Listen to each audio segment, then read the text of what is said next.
KPCC അധ്യക്ഷ സ്ഥാനം തനിക്ക് തന്നെയെന്ന് ഉറപ്പിച്ച ആന്റോ ആന്റണിക്ക് കനത്ത തിരിച്ചടിയാണ് കഴിഞ്ഞ ദിവസമുണ്ടായത്. സംസ്ഥാനത്ത് നിന്ന് ഉയർന്ന കനത്ത എതിർപ്പാണ് വില്ലനായത് എന്നാണ് നിഗമനം. ആന്റോ ആന്റണിയെ അധ്യക്ഷനായി നിയമിച്ചാൽ പാർട്ടിയിൽ പിളർപ്പ് വരെ ഉണ്ടായേക്കുമെന്ന വിവരം മനസ്സിലാക്കിയാണ് ആന്റോ ആന്റണിയെ ഹൈക്കമാൻഡ് ഒഴിവാക്കിയത്. ആന്റോ ആന്റണിയെ KPCC അധ്യക്ഷനാക്കുന്നതിനെതിരെ നിരവധി പരാതികളാണ് ഹൈക്കമാൻഡിൽ ലഭിച്ചത്. നിർണായകമായ തദ്ദേശ നിയമസഭാ തെരഞ്ഞെടുപ്പുകൾ നടക്കുന്ന ഘട്ടത്തിൽ പാർട്ടിയെ നയിക്കാനുള്ള പ്രാപ്തിയോ പരിചയ സമ്പത്തോ ഇല്ലാത്ത നേതാവാണ് ആന്റോ ആന്റണി എന്നാണ് പരാതിയിൽ ഉന്നയിച്ച പ്രധാന കാര്യം. സംസ്ഥാനത്താകെ സ്വാധീനമോ പരിചയമോ ഇല്ലാത്ത നേതാവാണ് ആന്റോ ആന്റണി എന്നും പരാതി അയച്ചവർ ഹൈക്കമാൻഡിനെ അറിയിച്ചിരുന്നു.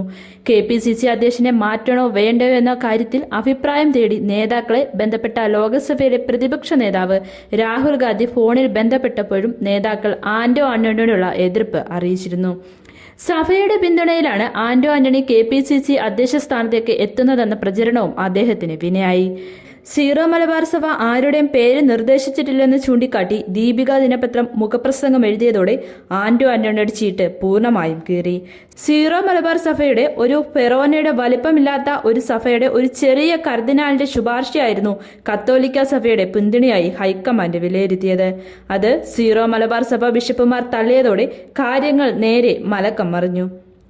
അധ്യക്ഷനാകുമെന്ന് ഉറപ്പിച്ച് തലസ്ഥാനത്ത് വാടക വീടൊരുക്കിയും പ്രഖ്യാപനം വന്നാലുടൻ പുതുപ്പള്ളിയിലെ ഉമ്മൻചാണ്ടിയുടെ കബറിടത്തിൽ പുഷ്പാർച്ചനയ്ക്ക് പ്രവർത്തകരും ഒന്നിച്ച് പോകുന്നതിനായി ബസ്സുകൾ ബുക്ക് ചെയ്ത് തയ്യാറാക്കി നിർത്തുകയും ചെയ്ത ആന്റോ ആന്റണിക്ക് ഹൈക്കമാൻഡ് തീരുമാനം കനത്ത തിരിച്ചടിയായി.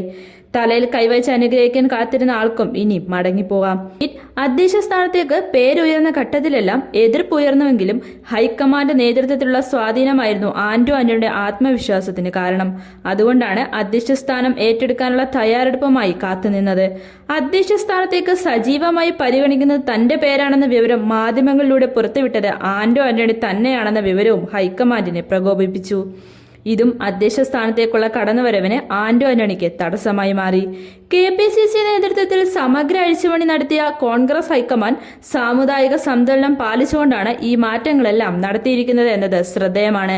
ഉമ്മൻചാണ്ടിക്ക് ശേഷം ക്രൈസ്തവ വിഭാഗത്തിൽ നിന്ന് നേതൃനിരയിൽ ആളില്ലെന്ന പരാതികൾക്കുള്ള മറുപടി കൂടിയാണ് KPCC അധ്യക്ഷ സ്ഥാനത്തേക്കുള്ള സണ്ണി ജോസഫിന്റെ നിയമനം.